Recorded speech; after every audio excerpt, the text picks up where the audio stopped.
haul with the Wicked Plant Shop, Tri-City's favorite place for everything plants. Today, we walked through the greenhouse this morning and found a few of our succulents that had gotten a bit leggy. They look nice, but just not what I'm looking for in my succulents. I like mine compact, a lot closer to the pot. So I thought I'd come in here today and show you how we cut these guys back and then go ahead and put a container together for you. So the first thing I want to do before I play with the plants is I want to mix my soil. I found a nice little container. This one does not have a hole in it, but that's okay. You can use pots with holes. You just have to manage your watering. So I'm going to set the pot aside, and what we're going to do is we're going to mix our potting soil. This is our potting mix that we sell. This is Daddy Pete's potting mix. I love this soil because it's a peat-based soil. It's got a little bit of mulch in it, and it also has some vermiculite in it. So we're going to go ahead and start with that. And then because I'm working with succulents and I want to have good drainage, I want to mix in a mixture of some sand. So this is just clay sand that we sell here. And I'm going to go ahead and do a 50-50 mix, get it mixed up real good.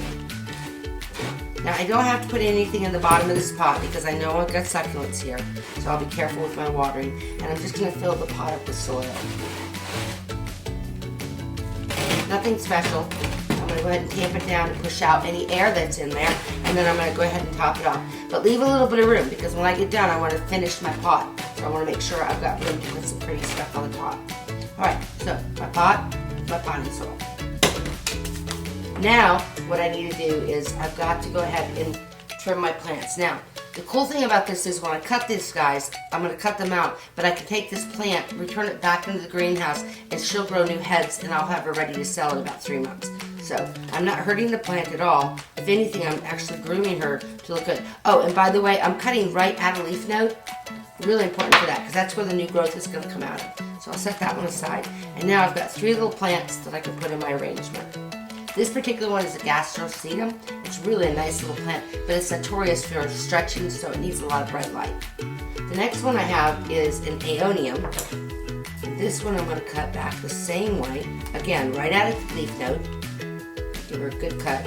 Just got a couple small ones in here I want to use because I think they'll be adorable in my pot. Okay, I'll set that aside. And then this is an Echeveria. Echeveria is notorious for stretching and shedding the bottom leaves. I like them to be cute little rosettes, so I'm going to come back here and cut back here.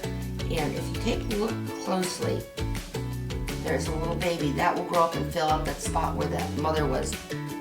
Alright, to get my arrangement done, I'm going to shed off my leaves. Don't throw the leaves away, because you can take these leaves, put them on a bed of dirt, just like that, and they'll grow new plants. I'm going to go ahead and take my pokey tool, my favorite tool by the way, and I'm going to poke a little hole and stick in my succulent. And I'm going to come in here and do the Aeonium, do the same thing with her, shed off her leaves. I'm going to take my pokey tool and stick her down in. Another piece of Aeonium. I like to do my stuff in groups to make the pot look finished. Sometimes a little too long. Let's cut that off. Stick her in right there. And then I've got these 2 adorable cuties. And I'm going to go ahead and set right here. Alright. Now I'm going to take my Gastrocedum. Again, if you look closely, I've got a nice composition of color. The dark green of the Aeonium, the blue of the Echeveria, and this is kind of a pinky color to pull off my pot color of the Gastrocedum. And I'm just going to stick her in like that. Alright, and then I'm going to go ahead and put another piece of Gastrocedum in here. Alright, so I've now got a nice full pot. I love it. Now, I also want to add in some other colors here. So I went out in the greenhouse today and I found these adorable little sedums. These are actually called jelly beans. This one is called pork and beans, my favorite. The more sun she gets, the redder she gets. So she'll bring a pop of really bright colors. And I'm going to, again, take my pokey tool, drill a little hole, and stick her right here in the side. And I want to do a couple of these around here. Do 2 of them in the same spot. You can kind of see the red that you get. That one's gotten some nice sun, so hence the name pork and beans, because it looks like green, little red beans there. And I'm going to set her right in here. Alright, now I'm almost done. The only thing I need to do is add a little top dressing. I've got these really cool rocks. The cool thing about coming down here to the Wicked Plant Shop is we have this full service plant bar. So you can come in here and either pot up your own plants, whether you bring your own plants in or you pick up some of our plants. You can bring your own pot in or buy one of our pots. And you can either pot it up yourself or come in and get coaching and we'll help you with it.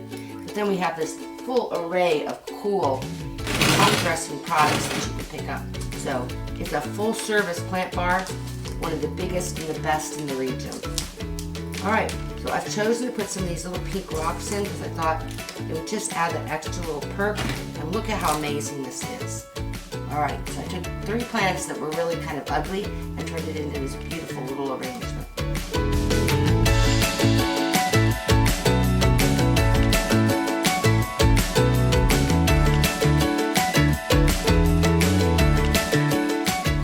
Stop in at the Wicked Plants Shop. We have a huge selection of succulents and would love to help you with anything you need. And remember, plants make people happy.